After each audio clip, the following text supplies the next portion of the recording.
And the blessing is already obvious. Because if one man killed, thousands turn up here tonight to vote for life, to vote for liberty and peace. And my name is Adam. And Adam reminds us with a big nature. What is that? We all belong to one Father. It is a fatherhood of unity. And due to the shortness of time, I will only speak about 2 points. Point number 1, let it go. Let what go? The grief, the sadness. If it is for those whose life have been aborted, they have been killed not because they have joined a moral war some way. They have been killed not because they killed somebody else. They have been killed because they decided to choose peace in the most peaceful place on earth, what you call masjid, mosque. And masjid means to bow down to earth, to submit, and promise love to God Almighty as your creator and love to his people on earth. The gear number 1 in the vehicle of Islam to make Islam itself move is gear number 1. We call it Salat, to pray to God Almighty. And every Muslim starts their Salat with what? By saying Allahu Akbar. God is great. Without us, he is great. To start the prayer with talking to the Creator, and in the end of the prayer, they say Assalamu alaikum wa rahmatullah. After finish talking to God Almighty, every Muslim for 5 times, they promise all human beings in this part of the world peace, and they promise this part of the world to every human being peace. So these people did not die. Death truly decomposes our body to earth and ends the pleasure. But humans are not made to die, but to live forever. For those people who died in peace, for them, death represents divine discharge from the heavy duties of this life.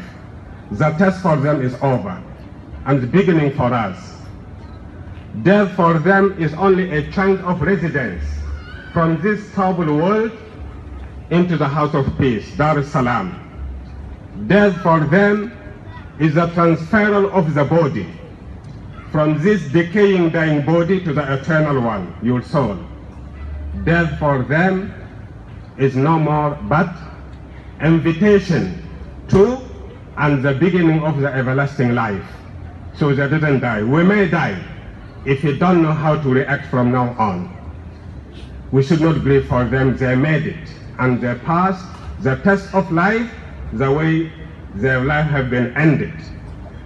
Point number 2 is for us from this moment, we make sure this problem will give birth to principles that will never die. And what is that?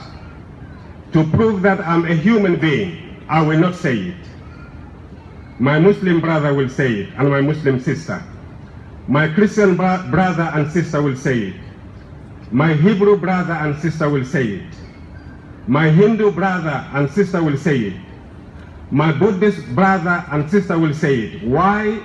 Because God spoke to us as human beings, and he told us to witness for one another. And he reminded the believers, the Muslims, you are not the only one who know God. Look at what happened in the past. شرع لكم من الدين ما وصى به نوحا والذي أوحينا إليك وما وصينا به إبراهيم وموسى وعيسى أن أقيموا الدين ولا تتفرقوا فيه. There is only one will from God Almighty to anyone who claims to be religious. What is religion? the complete submission to do the will of the Creator. And he told the Muslims, what you are practicing is something God Almighty ordered the Prophet Abraham to do, ordered the Prophet Noah to do, the Prophet Moses to do, and Jesus Christ, and to prove it is the way we live our life. Today is a test for us, and we want these faces to be the faces of life, and make sure that what happened should never happen again. Enough is enough, enough is enough. Shalom and salam should be our motto from today on. This is the only time we can claim to bring into life what the Prophet Muhammad said. The only time you can claim to be religious is when you are in peace with your Creator and in peace with His people. Wassalamu alaikum wa rahmatullahi wa barakatuh.